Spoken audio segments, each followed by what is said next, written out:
I am Vanessa Clark, 34 years old, a real estate agent from Cordova, Alaska. Ironically, I've built my career helping families find their dream homes. While my own home was quietly falling apart behind closed doors, the betrayal came crashing down one night when I saw my husband sneak into my best friend's house. And the moment he turned, he realized I was standing right behind him. Before I share my story, let me know where you are watching from and subscribe if you value standing up for yourself. From the outside, my life looked picture perfect. I sold million-dollar homes in the heart of Austin, drove a sleek black SUV, and had a husband, Sean, who worked as a financial consultant with his own growing client list. We had a modern 2-story house in a quiet cul-de-sac, the kind of place people pointed to and said, "That's success." But what they didn't see was the tension that seeped into the walls, the distance in Sean's eyes, and the loneliness that grew inside me despite having everything I thought I'd ever wanted. I wasn't naive. I knew marriage wasn't all roses and champagne after 10 years together. I expected rough patches, disagreements, maybe even seasons where love felt more like partnership than passion. But what I didn't expect, what I could never have prepared for, was betrayal delivered so brutally that it would split my life into before and after. It all started subtly. Sean became less present. At first, I chalked it up to stress at work. His consulting firm had taken on new accounts, and he often muttered about deadlines and demanding clients. But soon, the excuses grew thinner. He stayed late at the office. His phone never left his hand. He guarded it like a soldier guarding a secret. One evening, I casually reached for his phone while it buzzed on the counter. He nearly leapt across the room to snatch it back. "It's just work," he said sharply, his voice carrying an edge that cut through me. My gut twisted, but I let it go, at least in that moment. I didn't want to seem paranoid, but the paranoia found me anyway. It followed me to the office when I showed homes to clients and plastered on my professional smile. It whispered at me in the middle of the night when Sean rolled over, turning his back to me without even the smallest kiss goodnight. And most painfully, it crept in during lunches with my best friend Jessie, when she asked casual questions about Sean's schedule, her eyes lingering a second too long when I spoke about him. Jessie and I had been friends since high school. She knew me before I built the polished exterior of a successful realtor, back when I was just a shy girl dreaming of escaping my small world. She was bold, confident, the life of every party. Where I was cautious, she was daring. We balanced each other, or so I thought. Looking back, I realized there were signs. Jessie's compliments about Sean's sharp suits, her little jokes about how handsome he looked in his glasses, her too interested questions about his work. I brushed them off, laughing, trusting, because how could my best friend, the woman I trusted with my secrets, cross that line? But trust makes fools of us all. The night it all shattered was a Thursday. I had just finished a late showing with a couple searching for a forever home. Driving back through the quiet, winding streets of our neighborhood, I noticed Sean's car wasn't in our driveway. It was almost 9 p.m. He hadn't mentioned a late meeting. Something inside me, that gnawing instinct I had silenced for weeks, screamed at me not to go straight home. Instead, I drove around the block. That's when I saw it. His car, parked not at our house but 3 doors down, at Jessie's. My heart slammed against my chest. My hands gripped the steering wheel so tightly they shook. 1,000 rationalizations flooded my brain. Maybe he was dropping something off. Maybe Jessie needed financial advice. Maybe. But the truth was clearer than I wanted to admit. I parked across the street, my headlights off, and watched. My body buzzed with adrenaline. Minutes later, Sean emerged from his car. He moved quickly, glancing around like a thief, before heading up her walkway. Jessie's porch light was off, but when the door opened, a sliver of light spilled into the night, illuminating his face just long enough for me to see the nervous determination there. Then the door closed, and he was inside. I sat frozen, my pulse hammering in my ears. The betrayal wasn't just a possibility anymore. It was right there, 3 doors away, in the form of my husband stepping into my best friend's home. I don't remember making the decision to move, but suddenly, I was out of my SUV, the cool night air biting my skin as I walked across the street. Each step felt like marching toward an execution. But whose? Mine, his, ours? When I reached her porch, I hesitated. My hand hovered over the door. I could turn back, pretend I never saw, preserve the illusion of my life. But illusions can only shield you so long, and I was done living in a lie. I twisted the handle. To my shock, the door wasn't locked. I stepped inside, my heels sinking into the plush carpet I knew too well from countless wine nights and movie marathons. The faint smell of Jesse's lavender candles lingered in the air. And then I saw them, not tangled in some dramatic embrace like in a movie, but standing in her living room, too close. Their voices hushed. Sean's hand brushed Jesse's arm as he leaned in, whispering something that made her giggle softly. The sound shattered me. My breath caught, and before I could stop myself, the words escaped. "Really?" They froze.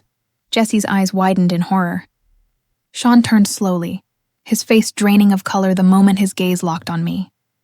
He realized who was standing behind him, and in that second, everything changed. The silence between us was heavier than any words. My life, my trust, my marriage, all cracked open in that lavender-scented living room, and for the first time, I wasn't the fool ignoring the signs. I was the woman who had just caught her husband and her best friend in the house of lies they built, together. The silence in Jesse's living room was so sharp I swore I could hear my own heartbeat ricocheting off the walls. Sean's mouth opened as if to explain, but nothing came out. Jesse's face was pale, her perfectly manicured hand frozen midair, still holding the glass of wine she'd been sipping when I walked in. I let the moment stretch. Let them feel the weight of being caught. "Vanessa," Sean finally croaked, his voice hoarse. This isn't what it looks like." I laughed, the sound bitter and hollow. "Really? Then explain it to me. Because from where I'm standing, it looks exactly like what it looks like." Jessie set her glass down with a trembling hand. "Please, Vanessa, just let us explain." I cut her off. "Explain? You're my best friend, the woman who held my hand when I walked down the aisle. And you—" I turned to Sean, my chest tightening. "You're my husband, the man who promised to be faithful, to protect my heart. And here you are, together, sneaking around like teenagers." Neither of them spoke. It was as if the lavender candles, the cozy blanket tossed over the couch, the framed photos of Jesse's smiling family, all of it mocked me. This was supposed to be a safe place, the home of the friend I trusted most, and yet, it had become the stage for my worst betrayal. I forced myself to look them both in the eye. "How long?" Sean swallowed hard.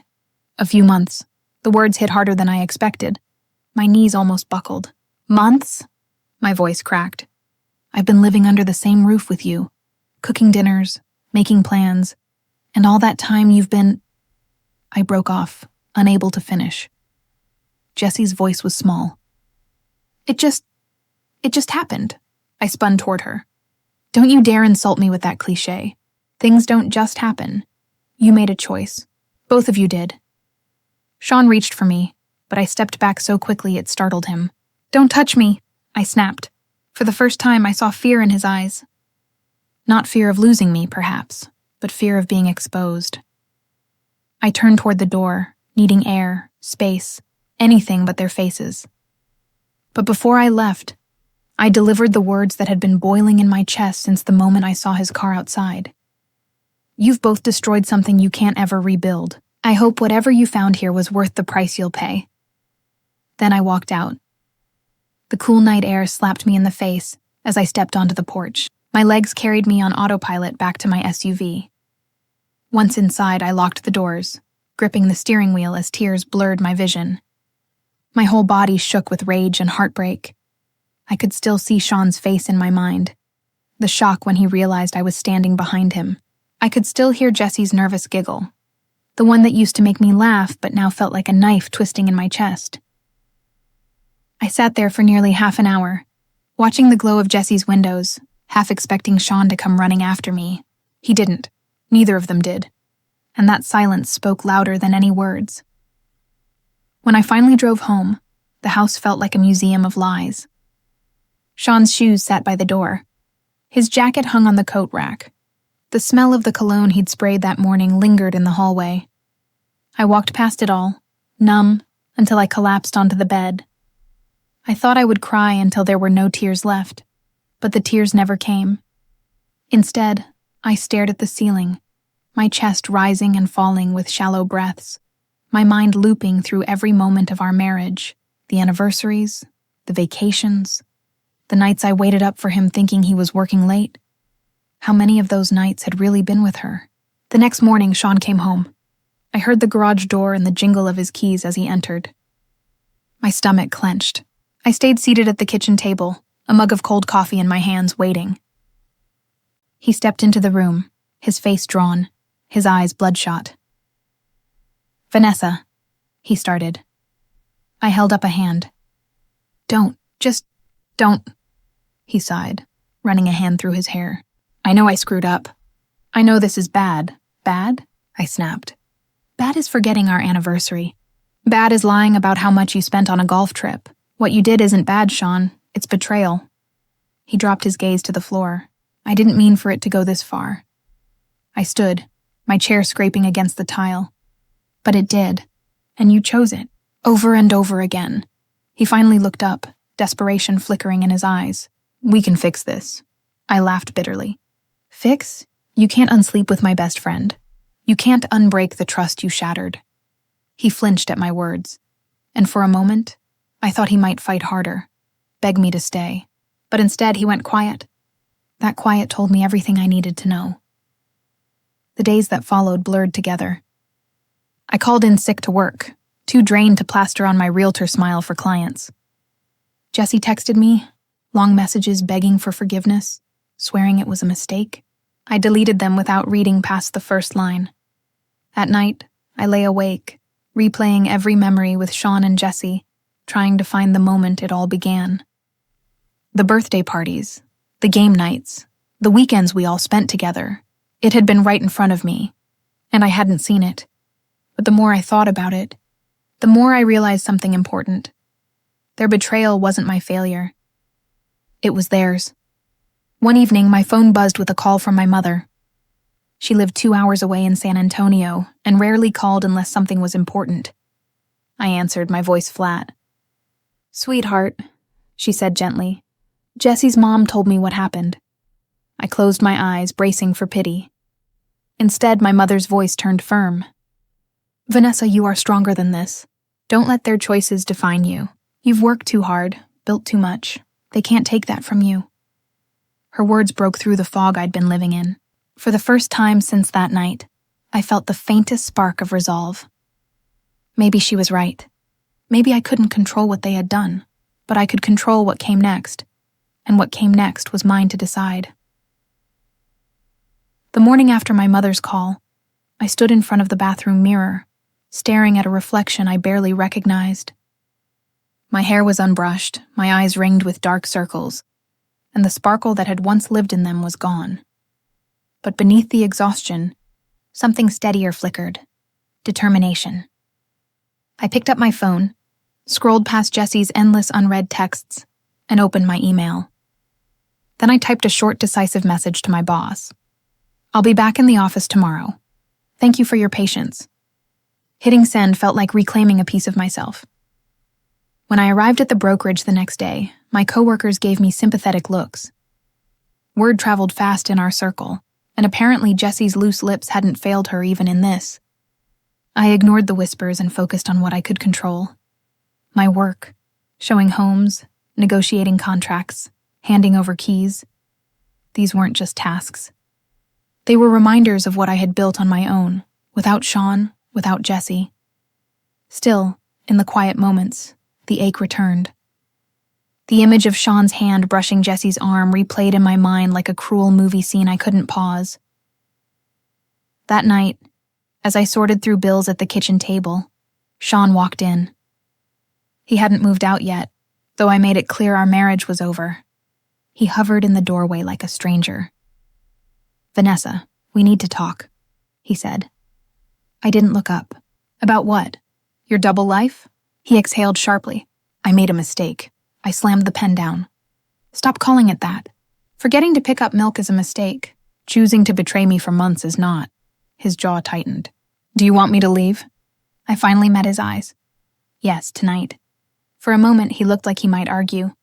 Then, without a word, he went upstairs, gathered a duffel bag, and walked out. The sound of the door closing behind him echoed like the end of a chapter. 2 days later, Jessie showed up at my office. She waited by the reception desk, clutching a coffee as if peace offerings came in paper cups. When I spotted her, my stomach turned. "Vanessa, please," she said as I brushed past her toward my office. "Just hear me out." I spun on my heel, anger surging. "Hear you out? You slept with my husband, Jesse. What could you possibly say that would make that okay?" Her eyes filled with tears. "I was lonely. You had Sean, your career, everything. I felt invisible. And when he started paying attention to me..." She trailed off, shame flickering across her face. I shook my head. "So you decided the best solution was to destroy the two people closest to you?" Her tears fell then, streaking her mascara. "I didn't mean to hurt you." I took a deep breath, forcing calm into my voice. "But you did. And you can't undo it. Jesse, our friendship is dead, just like my marriage." The words tasted bitter, but they were the truth. I turned and walked into my office, closing the door behind me, shutting her out of my life for good. The weeks that followed were brutal but clarifying. I filed for divorce, Sean hired a lawyer, and the process turned cold, transactional. The man who once held my hand through sleepless nights now sat across from me in conference rooms, his face expressionless as we divided our lives on paper. One night, I sat with Tyler, my younger brother, over tacos at a food truck we used to love. He studied me carefully. "You're holding it together," he said. "But I know you, Vanessa. You're not just hurt, you're planning." I smiled faintly. "You're not wrong." The betrayal had gutted me, but beneath the wreckage something sharp was forming. A plan. A way to reclaim not just my pride, but to show them both that crossing me came with consequences. That plan began quietly. First, I made sure Sean knew I wasn't going to roll over. My lawyer, a sharp woman named Katie, was relentless. Every hidden asset Sean tried to keep, every shady move he attempted, she uncovered it. Watching him squirm in meetings as she exposed his lies was a small but satisfying revenge. Second, I leaned into my work like never before. The betrayal fueled me. My sales skyrocketed. Clients referred me left and right. And soon I wasn't just one of the agents in the office. I was the top agent. My name began circulating in circles Sean couldn't touch.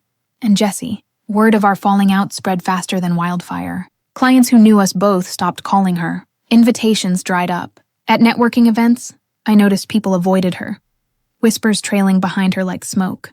She had burned herself, and I didn't need to lift a finger. Still, late at night, when the city quieted and the adrenaline faded, the ache remained. I lay in bed, staring at the ceiling, wondering how long it would take for the wounds to scar. But I reminded myself of something my mother said on the phone weeks ago. Don't let their choices define you. Their choices might have broken my marriage, but they wouldn't break me. I was picking up the pieces one by one and building something stronger, something they could never take away. Divorce is supposed to be clinical, a matter of signatures and settlements, but in reality it was war, quiet, legal war. And Sean wasn't prepared for how determined I had become. Every time we sat across from each other in Katie's office, I saw the flicker of frustration in his eyes. He expected me to crumble, to beg, to cling, but instead I was meticulous. Katie had coached me and I had done my homework. Bank accounts, tax records, even receipts he thought I'd never notice. I brought them all to the table. One afternoon, as Katie calmly explained why Sean's attempt to hide money in a business account was transparent and illegal, he finally snapped. "This isn't fair!" he hissed. I leaned back in my chair, my voice cool. "Neither is adultery, Sean, but here we are," Katie smirked. He glared, and I felt the smallest spark of victory. Meanwhile, Jesse's perfect life was beginning to unravel, and I didn't even need to touch it. A mutual acquaintance, Jenna, called me one evening. "Vanessa," she said carefully, "I thought you should know. People are talking." I raised an eyebrow, though she couldn't see me. "About what, Jessie?" "Word got out about her and Sean. She's lost 2 clients already. And her husband, well, let's just say he doesn't look too happy when they're out together." I pressed my lips together, suppressing the mix of satisfaction and sadness. I hadn't wanted revenge to come this way, but watching Jesse's reputation crumble felt like poetic justice. Still, I knew waiting for their lives to collapse wasn't enough. I needed to rise higher than ever before, so I poured everything into my career. I chased listings others ignored, transformed properties with creative staging, and closed deals faster than anyone else in the office. My name began appearing in local real estate magazines, my face on billboards. Soon people weren't whispering about Vanessa Clark, the betrayed wife. They were talking about Vanessa Clark, the unstoppable agent. One night, Tyler and I sat on my balcony overlooking downtown Austin, tacos in hand again. He raised his beer to me. "You know what the best revenge is?" he asked. I smirked. "Success?" "Exactly. And sis, you're killing it." I clinked my bottle against his. "Thanks, but I'm not done yet." A few weeks later, fate handed me the perfect opportunity. Jesse's husband, Eric, reached out to me. He requested a private meeting at a coffee shop across town. When I arrived, he looked exhausted, his tie loosened, dark circles under his eyes. "Vanessa," he began, "I want to apologize for everything. I know you're not the one who needs to hear it, but still, I'm sorry for the pain my wife caused you." I studied him carefully. "It wasn't just your wife. Sean played his part." He nodded grimly. "I've already filed for divorce." The news hit me like a jolt. "You're serious?" He gave a humorless chuckle. "Dead serious. I can't stay married to someone who betrayed me like that. And honestly, I wanted you to know. Jessie isn't handling it well. She thought Sean would leave you for her. Now she's realizing he won't." I almost laughed out loud at the irony. Jessie thought she was stealing my life, but instead, she'd set hers on fire. Eric leaned forward. "Listen, if you ever need someone in your corner, someone who knows exactly what this feels like, I'm here." I thanked him, though I wasn't sure what to do with his offer. But I knew one thing. Jessie was losing everything, and Sean wasn't far behind. At night, when the city quieted, I sometimes wondered if revenge made me cruel. But then I remembered standing in Jessie's living room, Sean's hand brushing hers, Jessie's laugh cutting into my heart. They hadn't cared about me then. Why should I protect them now? One Saturday, I ran into Jessie at the grocery store. She looked nothing like the glamorous woman I'd once admired. Her hair was unkempt, her clothes wrinkled, her cart half empty. When she spotted me, her eyes widened, guilt and bitterness warring on her face. "Vanessa," she said softly, almost pleading. I tilted my head. "Jessie."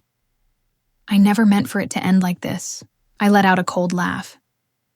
"What did you think would happen?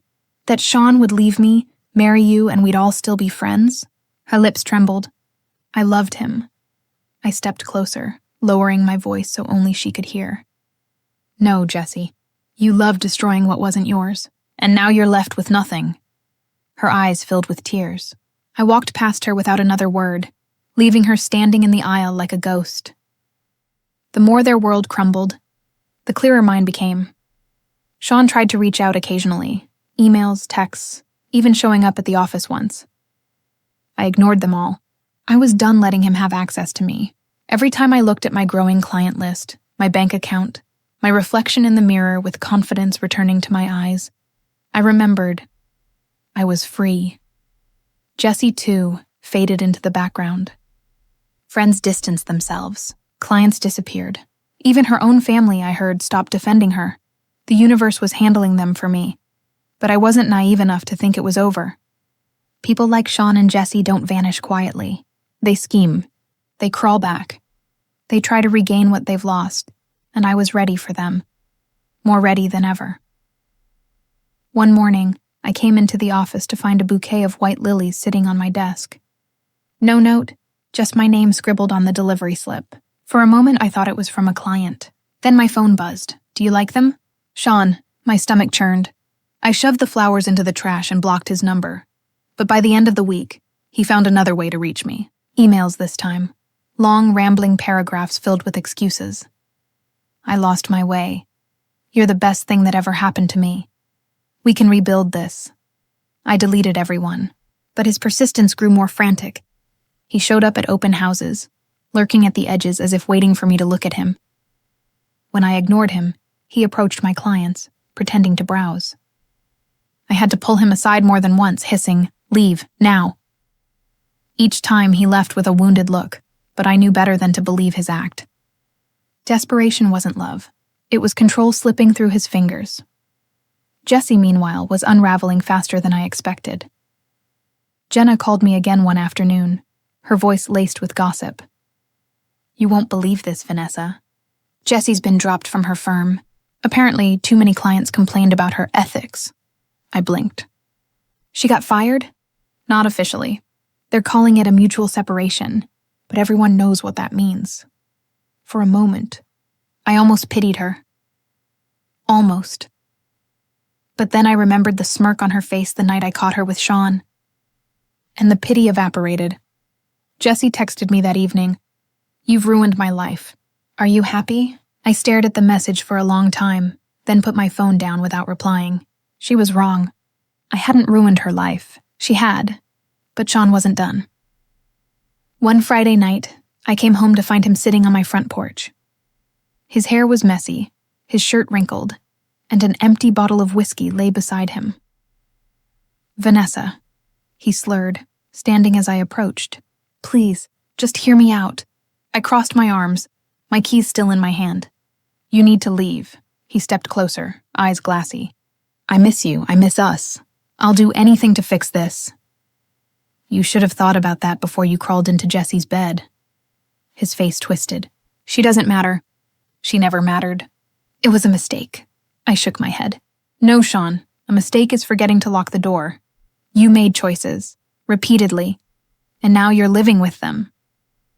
For a moment, his face hardened, anger flashing behind his eyes, but then his shoulders slumped and he whispered, "I don't know who I am without you." I unlocked the door, stepped inside, and shut it firmly in his face. Through the glass, I saw him sink back onto the porch, his head in his hands. I didn't call the police that night, but I kept my phone by my bed just in case. The following week, the final divorce papers came through. Katie handed me the envelope with a small smile.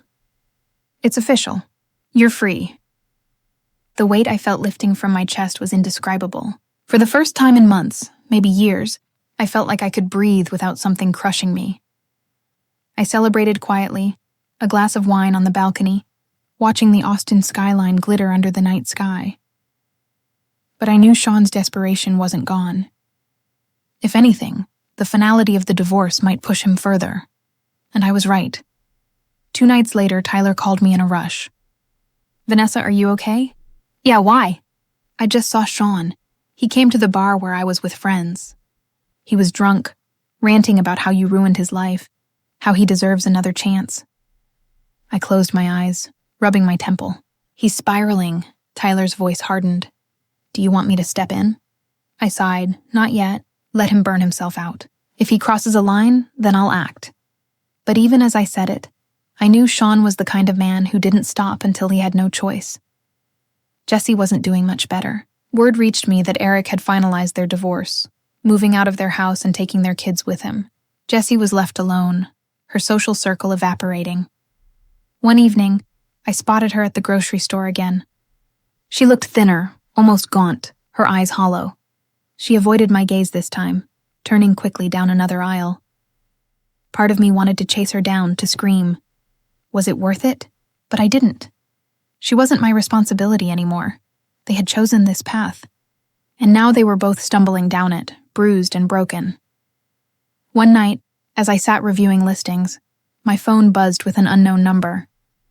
Against my better judgment, I answered. "Vanessa." Sean's voice was raw. "Please, just meet me one last time. Hear me out." I closed my eyes, the exhaustion in his voice pulling at something deep inside me. "Sean," I said evenly, "we're done. Whatever you're looking for, you won't find it with me." There was silence on the other end, then a broken laugh. "You'll regret this." The line went dead. I stared at the phone, unease settling in my stomach. He was slipping, faster than I thought. and I had a feeling things were about to get worse before they got better. The morning after Sean's chilling phone call, I woke with a knot in my stomach. His words, "You'll regret this," replayed like an echo I couldn't silence. I tried to brush it off, telling myself it was just drunken rambling, but deep down I knew Sean. He wasn't the type to walk away quietly. At work, I confided in Katie, my lawyer. She tapped her pen against her notepad thoughtfully. "Vanessa, you might need a restraining order." I blinked. "Do you really think it's that serious?" She met my eyes steadily. "You said it yourself. He's showing up drunk, calling, emailing, even lurking at your open houses. That's harassment. And if he's threatening you now, you need to take steps to protect yourself." The thought made my chest tighten, but I nodded. "Okay, I'll think about it." That evening, Tyler came over. He didn't knock, just walked in like he always did, holding a bag of takeout. "You look exhausted," he said, setting the food on the counter. "I am." He studied me. "Is it Sean?" I swallowed hard. He called. "Threatened me." Tyler's jaw clenched. "That's it. We're going to the police tomorrow." "Tyler, no arguments. He doesn't get to scare you like this. You deserve peace." For the first time in weeks, I felt tears sting my eyes. I blinked them away quickly, but Tyler pulled me into a hug anyway. "You're stronger than you know," he whispered. "But even strong people need backup." The next day, I filed for a protective order. The officer at the station was patient, walking me through the paperwork. He didn't treat me like a hysterical woman overreacting to a phone call. He treated me like someone in danger, and that validation alone made me feel steadier. When I left the station, I spotted Sean's car parked across the street.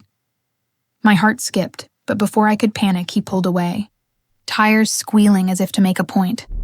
That night, I double-checked the locks twice before going to bed.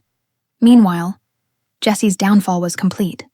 Through whispers around town, I learned that Eric had taken full custody of the kids. Jessie was living alone in a small apartment, her glamorous life replaced with quiet isolation. Friends avoided her calls. Her social media accounts went silent. One evening, I bumped into Jenna again, who leaned close and whispered, "You know Jessie blames you, right? She says if you hadn't exposed them, she'd still have her family." I let out a short, bitter laugh. She exposed herself. I just happened to be there to see it. But Jessie's bitterness still worried me. 2 people angry at me, 2 people with nothing to lose. That was a dangerous combination. One Friday, after a long day of showings, I came home to find my front door slightly ajar. My blood ran cold. "Tyler?" I called, my voice trembling. No answer. I pushed the door open, heart hammering. The living room looked normal at first glance. But then I noticed the photo frames on the floor. Glass shattered. My stomach dropped. On the coffee table sat a single piece of paper. "You can't ignore me forever." My knees nearly gave out. He'd been inside my home. My safe space wasn't safe anymore. I called the police immediately. When they arrived, they dusted for prints, filed a report, and promised to keep patrol cars nearby. But the violation lingered long after they left. I sat on my couch, hugging a pillow, trying not to crumble. That night, Tyler stayed over, refusing to let me be alone. As we sat in silence, he finally spoke. "You know what his problem is?" I glanced at him wearily. Aside from being a cheating, lying mess, Tyler gave a grim smile. "Control. He's losing it. He used to hold all the power, marriage, finances, your trust. Now it's gone. And he's spiraling."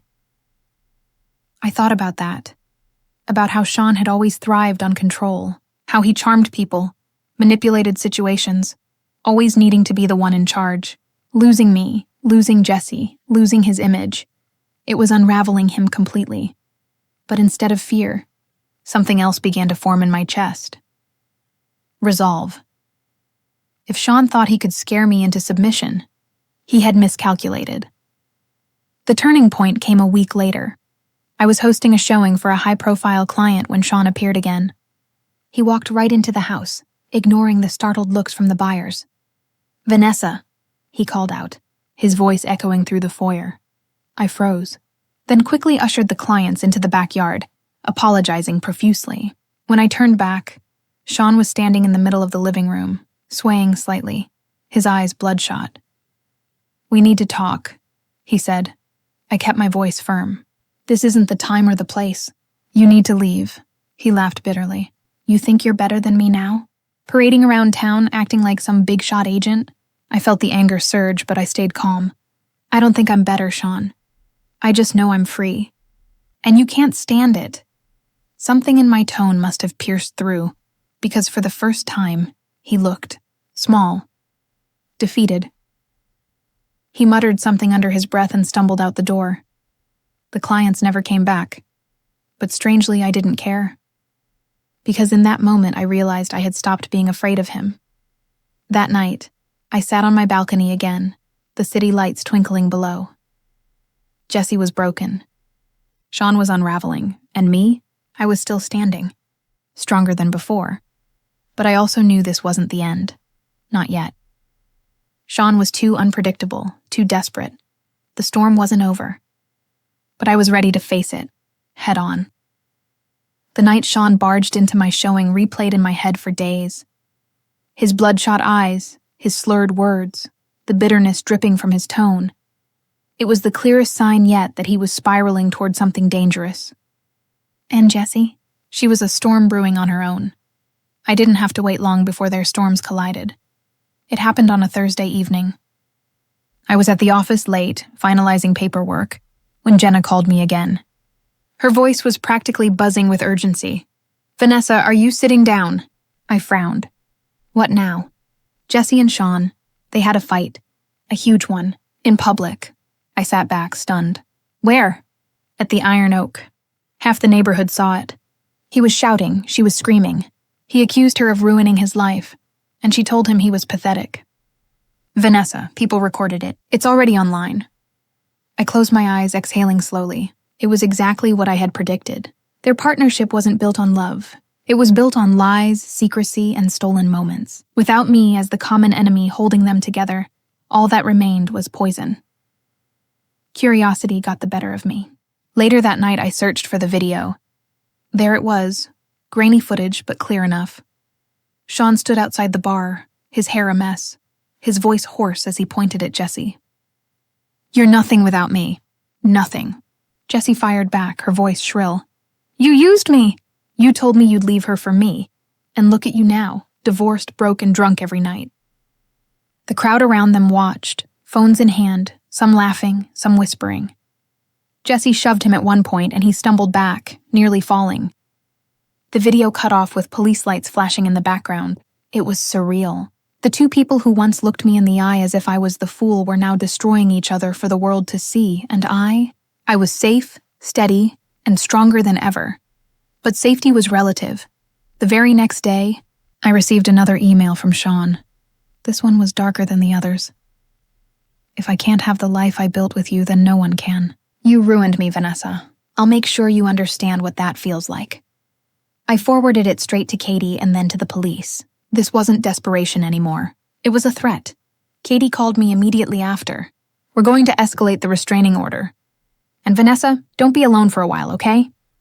I promised her I wouldn't, but the truth was, I hated living in fear. Jessie wasn't handling things any better. Eric, her ex-husband, had reached out to me quietly. "She's losing it," he admitted during a coffee meeting. "I only met with you because I know you've been through it too. She blames you for everything, Vanessa, for Sean leaving you, for her reputation, even for me divorcing her." I sipped my coffee, shaking my head. I didn't make her choices. I know. But she's unraveling, and I worry what she might do. His words stayed with me long after we parted. Sean was spiraling, Jessie was crumbling, and I was caught in the crossfire of their bitterness. The breaking point came one stormy night. I was home, curled up with a book, when pounding rattled my front door. My heart leapt into my throat. Tyler wasn't due over, and no one else ever came by unannounced. I crept to the door, peeking through the peephole. Jessie. Her hair was plastered to her face from the rain, her eyes wide and frantic. "Vanessa," she shouted, pounding again.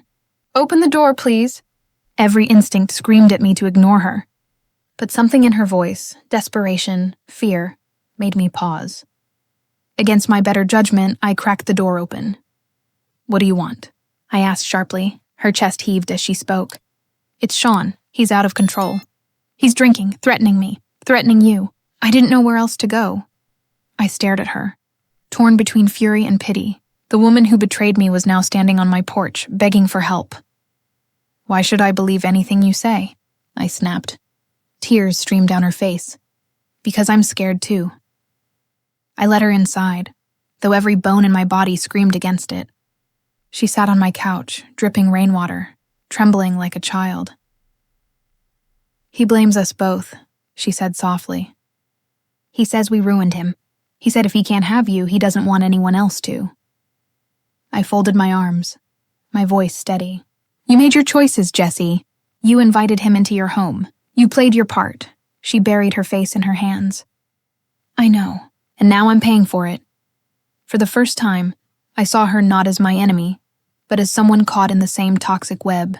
We had both been manipulated by Sean's charm, his lies, his need for control. But the difference was, I had broken free. She hadn't. The police followed up 2 days later.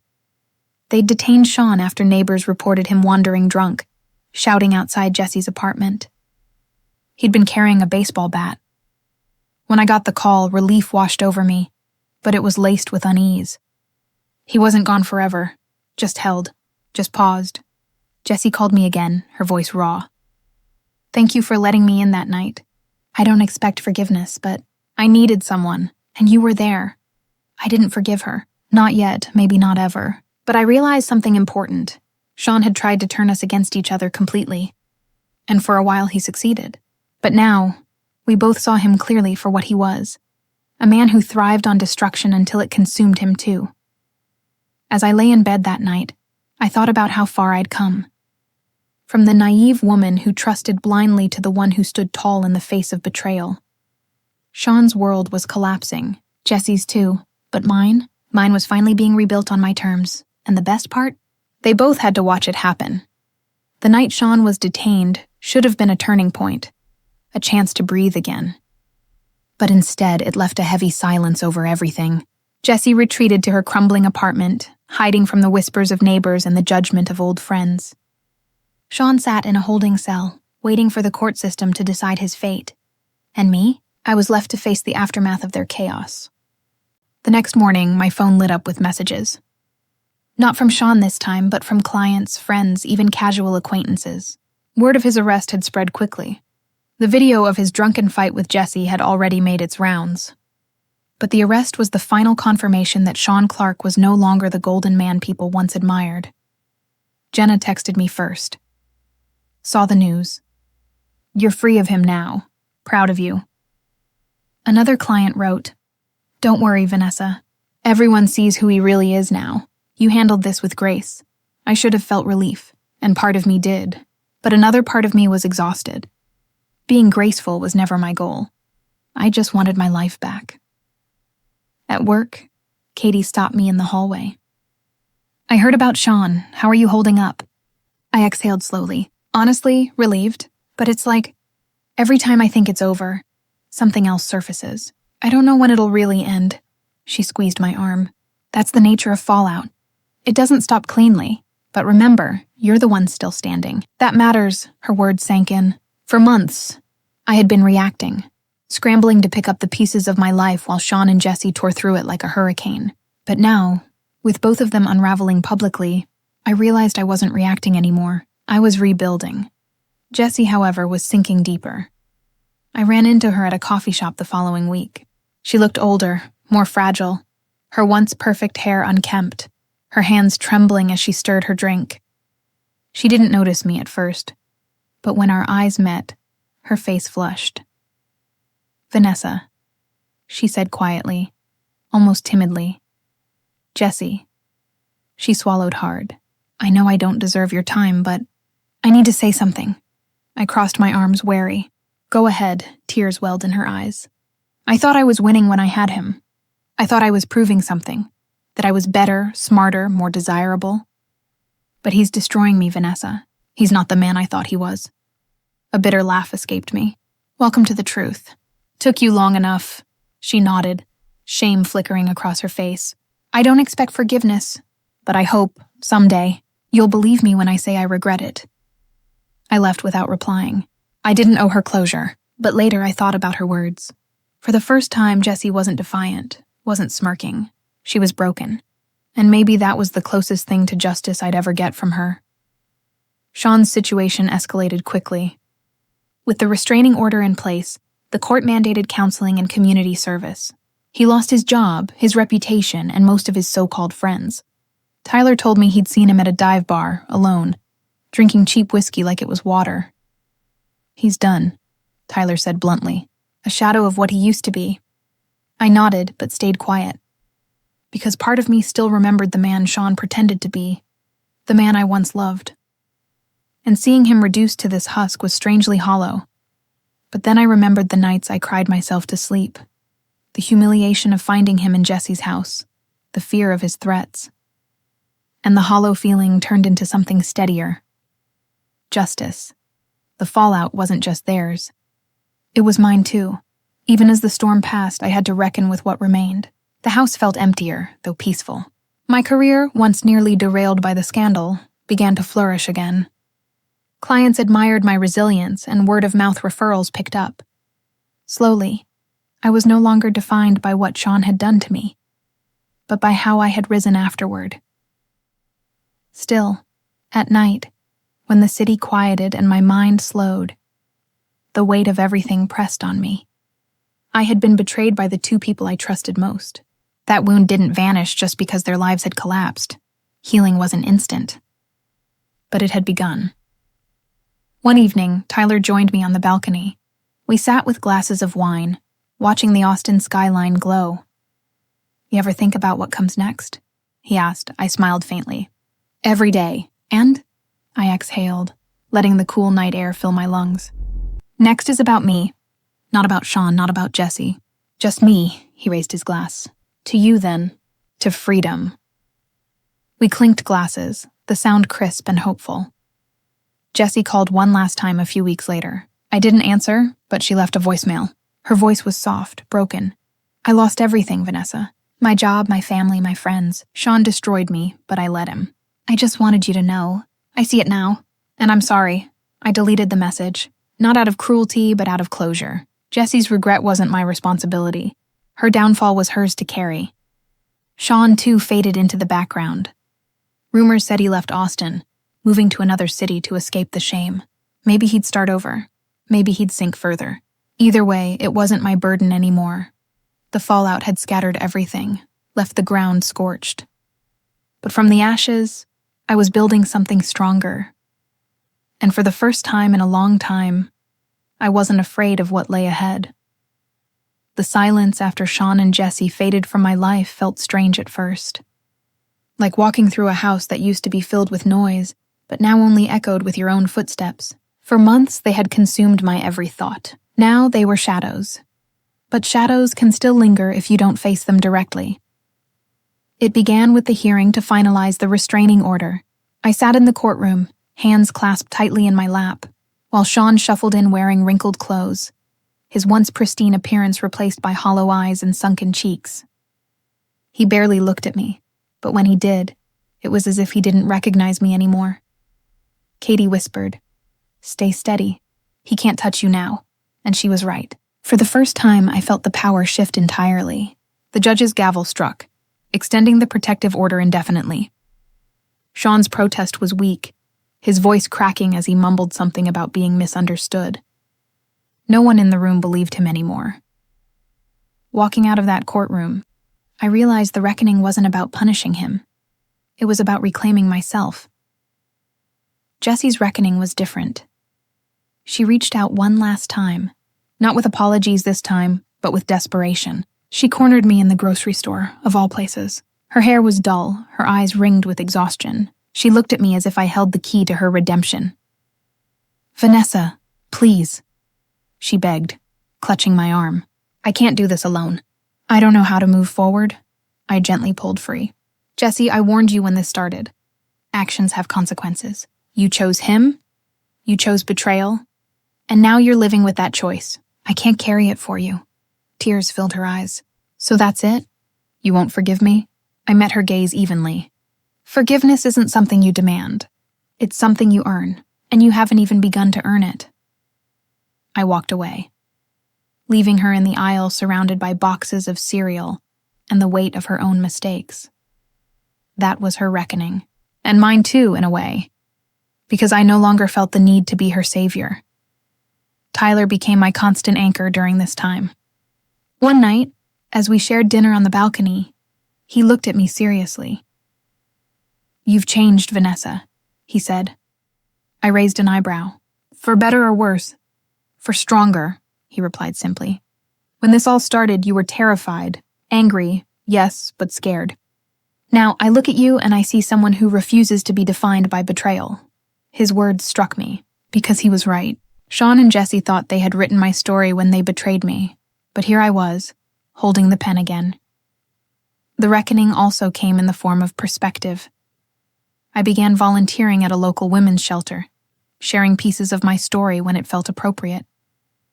Watching other women's faces light up with recognition, seeing them realize they weren't alone, it gave me purpose. My pain wasn't just mine anymore. It was fuel for helping others rise. One woman, Elena, whispered to me after a group session, "You gave me hope. If you can survive what you did, maybe I can too." That was when I realized my reckoning wasn't just about Sean and Jesse. It was about transforming the damage they caused into something that could heal others. And then, almost poetically, Sean tried one last time to crawl back into my world. A letter arrived in the mail, handwritten.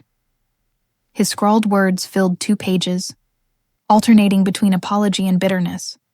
"I never meant to hurt you. Jesse used me as much as I used her. I lost everything, Vanessa. Please, can't we talk? Don't let it end this way." I read it once, then again, then tore it in half. Sean's reckoning was his own. And I wasn't going to let his words anchor me back to a past I had finally freed myself from. The final piece of reckoning came not in a dramatic courtroom or a confrontation, but in the quiet of my own home. I stood in front of the mirror one evening, brushing my hair when I caught my reflection and paused. For years, I had seen a woman doubting herself, trying to live up to impossible expectations, bending until she nearly broke. But now, staring back at me was someone different. Someone who had walked through fire and come out standing. Someone who no longer needed validation from a husband or a best friend to know her worth. That was the true reckoning, accepting that I was enough all along. When Tyler joined me on the balcony that night, I told him something I hadn't said out loud before. "I'm glad it happened." He looked shocked. "Glad?" I nodded slowly. "Not glad for the pain, not glad for the betrayal, but glad for what came after. Because I never would have found this strength otherwise. I never would have known just how much I could survive." He smiled softly. "Then that's the best kind of reckoning, isn't it? When you turn their betrayal into your victory." I clinked my glass against his, feeling a sense of peace settle over me. The reckoning was complete, and for the first time in a long time, I felt free. I never imagined my life would take me through betrayal so sharp it nearly split me in 2. I never imagined I'd watch my husband's lies collapse in front of me, or see my best friend crumble under the weight of choices she thought would elevate her. But I lived it. I endured it. And somehow I'm still here, stronger, clearer, freer. Looking back now, I see everything differently. Sean's betrayal wasn't just about infidelity. It was about power. He thought he could play both sides, balancing me and Jesse while feeding his ego. But like all lies, his house of cards eventually fell. When it did, he didn't just lose me. He lost everything. Jesse's betrayal wasn't about love either. It was about validation. She needed to prove she was better than me, that she could take what was mine. But what she took turned out to be poison. Her life unraveled faster than she ever expected. Because betrayal doesn't build futures. It only burns them down, and me, I was left standing among the ashes. At first I thought I was broken, but in truth, I was finally being remade. In the months that followed the courtroom hearings, the voicemails, the public fights, and the countless tears, my life took a new shape. I moved out of the house Sean and I once shared. It was hard, walking through those rooms one last time, touching the walls, remembering laughter that now felt like echoes from a stranger's life. But it was necessary. That house had been built on lies, and I was ready for a foundation of truth. I found a new apartment overlooking Lady Bird Lake. It wasn't huge, but it was mine. Every piece of furniture, every picture frame, every plant was chosen by me, not as part of a compromise, but as part of my vision. For the first time in years, I walked through a front door and felt peace rather than tension. My career, once threatened by the chaos Sean dragged into my world, soared. Clients admired my resilience, and my name became associated not with scandal but with strength. One client even told me, "Vanessa, you're the kind of person people want on their side because you know how to weather storms." I smiled, realizing the truth in that. I had weathered the worst storm of my life and survived. Jessie faded further from my orbit. I'd see her sometimes from afar, moving through the city with her head down, no longer the confident woman who used to walk into rooms with a smirk. She tried reaching out once more. A final letter slipped into my mailbox. In it, she wrote, "I know I've lost everything, but the hardest part is realizing I lost your friendship. That was the only thing real. I hope one day you'll forgive me." I didn't reply. Not out of hatred, but out of acceptance. Some things can't be undone. Some bridges, once burned, were never meant to be rebuilt. As for Sean, he disappeared entirely. Rumor had it he left Austin for good, moving to another state to start over. Maybe he did.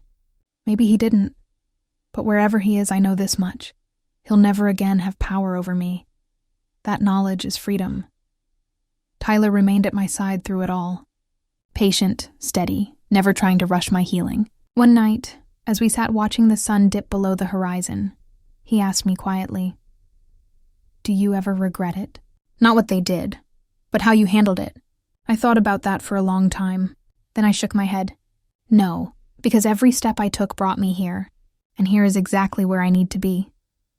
He smiled, and for the first time, I believed in the possibility of love again. Not the desperate, blind kind I once clung to, but something grounded, something real. The reckoning of betrayal taught me more than I ever wanted to know about pain. But it also taught me about resilience, boundaries, and the strength we don't discover until we're forced to. I used to think betrayal broke me. Now I see it forged me. So if you're listening to my story right now, feeling like the ground has crumbled beneath your feet, I want you to know, you can rebuild. Not the same as before, but stronger, wiser, truer. And with that, my story comes to an end. And if my story resonated with you, please like, subscribe, and share it with someone who might need to hear that they too deserve respect and unconditional love. Because in the end, betrayal may have stolen my trust in two people I once cherished, but it gave me something far greater, the unshakable knowledge that my worth is mine alone, and no one will ever take it from me again.